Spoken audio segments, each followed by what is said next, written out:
안녕하세요. 손가락복음 선교회 지휘자 강사입니다. 오신 것을 진심으로 환영하며 해피 바이블을 열어가도록 하겠습니다. 오늘 증거드린 말씀의 제목은요. 276강 걸림이 되느냐 너희도 가려느냐라는 제목으로 하나님의 말씀을 나눠보는 시간을 갖도록 하겠습니다. 요한복음 6장 61절을 보시면 예수께서 스스로 제자들이 이 말씀에 대하여 수군거리는 줄 아시고 가라사대 이 말이 너에게 걸림이 되느냐 걸림이 되느냐라고 했습니다. 그래서 하나님의 말씀이 무엇인가는 걸림이 되었다는 것을 알 수가 있지요. 너희도 가려느냐라고 했습니다. 무엇인가 걸리는 말씀이 있으니까 떠나갔다는 그런 말씀이 되겠지요. 요한복음 6장 67절을 보도록 하겠습니다. 예수께서 12 제자에게 이르시되 너희도 가려느냐. 그래서 걸림이 되는 말씀 때문에 예수님의 제자들 가운데 떠나갔다는 그러한 내용을 포함하고 있습니다. 우리 이 걸림이 되는 말씀, 어떠한 말씀이 걸림이 됐냐면 요한복음 6장 56절에 보시게 되면은 내 살을 먹고 내 피를 마시는 자는 내 안에 거하고 나도 그 안에 거하나니. 그래서 살을 먹고 예수님의 피를 마시는 자가 내 안에 거한다는 이런 말씀을 했고요. 나를 먹는 그 사람도 나로 인하여 산다. 이런 말씀을 하니까 이제 이 말씀 가운데 이제 걸림이 되었다는 것을 알 수가 있습니다. 요한복음 6장 68절을 보도록 하겠습니다. 시몬 베드로가 대답하되 주여 영생의 말씀이 계심에 우리가 니게로 가오리까 라고 기록되어 있습니다. 그래서 제자들 보고 많은 제자 가운데 떠나가고 11제자, 12제자가 남았는데 너희들 또 가려느냐 그렇게 이제 예수님께서 물으니까 시몬 베드로가 영생의 말씀이 계심에 우리가 니게로 가오리까 이렇게 말씀을 했습니다. 마태복음 15장 16절에 보시면 예수께서 가라사대 너희도 아직 깨달음이 없느냐라고 이렇게 말을 했습니다. 그래서 깨달음이 없는 자들은 걸림이 되는 말씀 가운데 예수님을 떠나갔다는 그런 내용을 알 수가 있습니다. 마태복음 15장 12절에 보시게 되면은 이에 제자들이 나와 가로되 바리새인들이 이 말씀을 듣고 걸림이 된 줄 아시나이까. 그래서 바리새인들도 예수님한테 걸림이 된 부분이 있었습니다. 그래서 걸림이 됐다는 거는 누구한테나 신앙생활을 하다 보면 이 세상을 살다 보면 걸리는 부분들이 많이 있죠. 우리 전도서 9장 12절을 보도록 하겠습니다. 대저 사람은 자기의 시기를 알지 못하나니 물고기가 재앙의 그물에 걸리고 새가 올무에 걸린같이 인생도 재앙의 날이 후련히 임하면 거기 걸리느니라. 그래서 시기, 자기의 시기를 알지 못하면 올무에 걸린같이 후련히 임하는 그러한 재앙의 날에 걸린다고 했습니다. 이러한 말씀이 이제 한 기절이 있는데요. 데살로니가 전서 5장 2절에 보시게 되면 주의 날이 밤에 도적같이 이를 줄을 너희 자신이 자세히 알미라. 저희가 평안하다 안전하다 할 그때에 잉태된 여자에게 해상 고통이 이른과 같이 멸망이 후련히 저에게 이르리니 결단코 피하지 못한다고 했습니다. 그러면 도적같이 오시는 주님을 기다리는 자에게는 멸망이 후련히 임한다고 했습니다. 그러면 도적같이 아니 오시는 주님을 기다려야 하면은 우리가 이제 미리 준비를 해야 되는 줄로 믿습니다.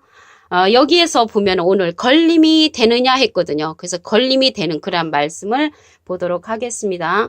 요한복음 6장 53절을 보시면 예수께서 이르시되 내가 진실로 진실로 너에게 이르노니 인자의 살을 먹지 아니하고 인자의 피를 마시지 아니하면 너희 속에 생명이 없느니라라고 기록되어 있습니다. 그러면 인자는 예수님이시잖아요. 예수님의 살을 먹어야 되고 예수님의 피를 마셔야만이 생명이 있다는 그런 말씀을 하셨습니다. 근데 여기에서 인자의 살과 피가 있는데 예수님의 살과 피는 육신이죠. 근데 예수님의 육신은 뭘로 이루어졌냐면 말씀으로 이루어졌다고 했습니다.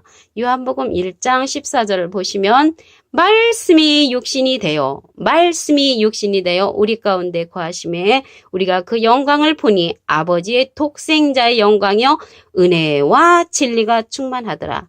그래서 예수님의 살과 피는 은혜와 진리가 충만한 말씀으로 이루어졌다는 것을 말씀을 통하여 알 수가 있습니다. 그래서 이러한 말씀을 깨우침 받지 못하니까 걸림이 되어서 떠나간 그런 제자들이 많이 있다는 것을 말씀을 통하여 알 수가 있습니다. 근데 여기에서 보면은요, 우리가 성만찬 할 때 예수님의 살과 피를 마시고 먹었죠. 그래서 떡 조각과 이제 포도주를 먹으면서 예수님의 살과 피를 기념하는 그런 성만찬을 하는데, 예수님께서 말씀을 하셨습니다. 포도나무에서 난 것을 하나님 나라에서 새 것으로 마시는 날까지 마시지 아니하셔야 한다고 그렇게 말씀을 하셨습니다. 마가복음 14장 25절을 보도록 하겠습니다. 진실로 너에게 이르노니 내가 포도나무에서 난 것을 하나님 나라에서 새 것으로 마시는 날까지 다시 마시지 아니하리라.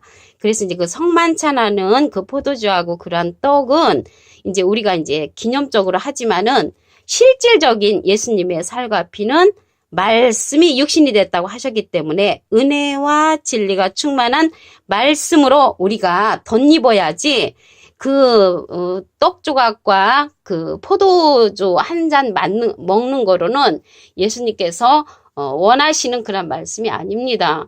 우리 마태복음 26장 29절에 보시면 너에게 이르노니 내가 포도나무에서 난 것을 이제부터 내 아버지의 나라에서 새 것으로 너희와 함께 마시는 날까지 마시지 아니하리라. 이제 그러한 포도나무에서 나는 그러한 포도주는 마시지 아니하신다고 했고요. 누가복음 22장 18절에도 보시게 되면은 하나님의 나라가 임할 때까지 포도나무에서 난 것을 다시 마시지 아니하신다고 그렇게 말씀을 하셨습니다. 그러니까 이제 걸림이 되는 말씀이 있기 때문에 많은 제자들이 떠나갔다는 내용을 보도록 하겠습니다. 요한복음 6장 66절을 보시면 이러므로 제자 중에 많이 물러가고, 그러한 말씀을 이제 걸림이 되니까 제자 중에 많이 물러가고 다시 그와 함께 다니지 아니하더라. 그래서 예수님과 함께 걸림되는 말씀 때문에 예수님을 떠나가는 그러한 내용을 알 수가 있습니다. 그 예수님을 따라다녔던 그러한 자들이 많이 있었잖아요. 남자만 5,000명이라고 했습니다. 사도행전 4장 4절을 보도록 하겠습니다. 말씀을 들은 사람 중에 믿는 자가 많으나 남자의 수가 약 5,000이나 되었더라. 그래서 남자의 수가 5,000이나 되었다고 했고요. 마태복음 15장 10절에 보시게 되면은 듣고 깨달으리라고 했습니다. 근데 5,000명이나 되었지만 예수님의 하나님의 말씀을 듣고 깨우침 받지 못한 자들은 걸림이 되어서 떠나갔다는 것을 말씀을 통하여 알 수가 있습니다. 그 5,000명 숫자에 관해서 말씀을 보면 마가복음 6장 44절에 떡을 먹은 남자가 5,000명이었더라라고 기록되어 있고요. 누가복음 9장 14절에도 보시면 이는 남자가 한 5,000명 되밀어라 제자들에게 이르시되 때를 지어 한 50명씩 앉히라 하시니 이렇게 말씀을 하셨고요. 요한복음 6장 10절에도 보시게 되면은 예수께서 가라사대 이 사람들로 앉게 하라 하신데 그곳에 잔디가 많은지라 사람들이 앉으니 수요가 5,000쯤 되더라라고 기록되어 있습니다. 마가복음 8장 19절에도 비슷한 내용이 있습니다. 그래서 걸림이 되어서 떠나간 제자들이 5,000명 가운데 많이 떠나갔지요. 몇 명만 남았냐면 12제자만 남았잖아요. 그 중에 또 한 사람은 이제 배반을 했죠. 오늘 걸림이 되는 말씀을 보겠습니다. 요한복음 6장 61절. 예수께서 스스로 제자들이 이 말씀에 대하여 수군거리는 줄 아시고 가라사대 이 말이 너에게 걸림이 되느냐. 그래서 걸림이 된 그 말씀은 요한복음 6장 53절에 보시면 예수께서 이르시되 내가 진실로 진실로 너에게 이르노니 인자의 살을 먹지 아니하고 인자의 피를 마시지 아니하면 너희 속에 생명이 없느니라. 그래서 예수님의 살과 피를 먹어야만이 생명이 있다고 하니까 이러한 말씀에 걸림이 되어서 떠나간 제자들이 많이 있다는 것을 알 수가 있습니다.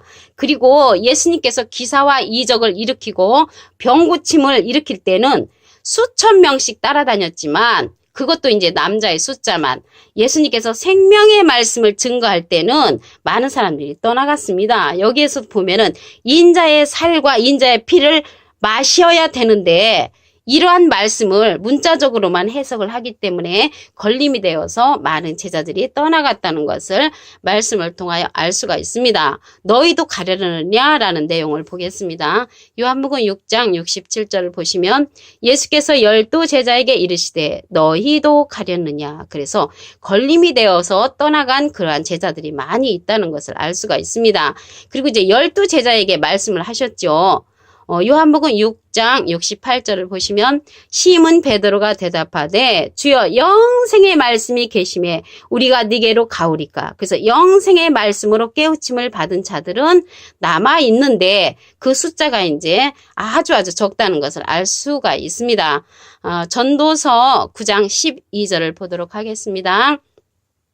대저 사람은 자기의 시기를 알지 못하나니 물고기가 재앙의 그물에 걸리고 새가 올무에 걸림같이 인생도 재앙의 날이 후련히 임하면 거기 걸리느니라. 걸린다는 것은 걸림이 되는 거죠.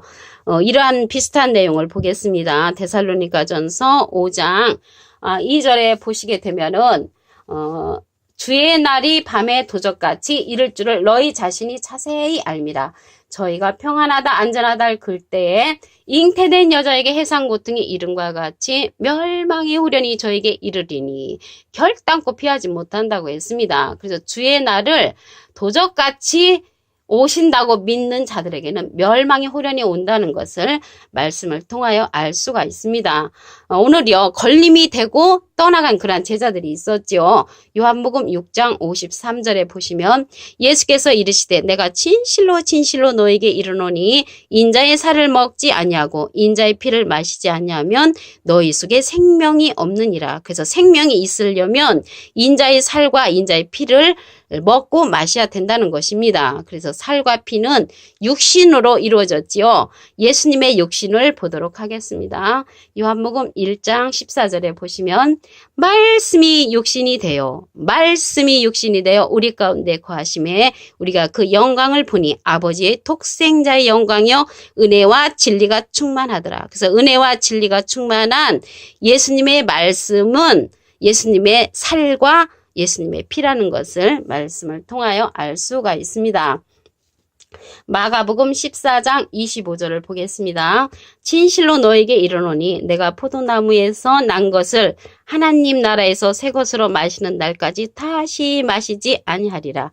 그래서 우리가 성만찬 때 하는 그 이제 떡과 포도주가 있잖아요. 그러한 포도주는 예수님께서 뭐라고 말씀을 하셨냐면 내가 포도나무에서 난 것을 하나님 나라에서 새 것으로 마시는 날까지 다시 마시지 아니한다고 했습니다. 이러한 비슷한 말씀이 또 있죠. 비슷한 말씀이 예수님께서는 이러한 포도나무에서 난 것을 아버지 나라에서 새 것으로 마시는 날까지 안 마시는다는 말씀이 마태복음 26장 29절에도 있고요. 누가복음 22장 18절에도 보시게 되면은 내가 너희에게 이르노니 내가 이제부터 하나님의 나라에 임할 때까지 포도나무에서 난 것을 다시 마시지 아니하리라 라고 기록되어 있습니다. 그래서 오늘 걸림이 되는 말씀 가운데 떠나간 제자들이 많이 있지요. 예수님의 제자가 처음부터 12제자가 아니고요. 예수님의 제자들은 많이 있었습니다. 요한복음 6장 66절을 보시면 이러므로 제자 중에 많이 물러가고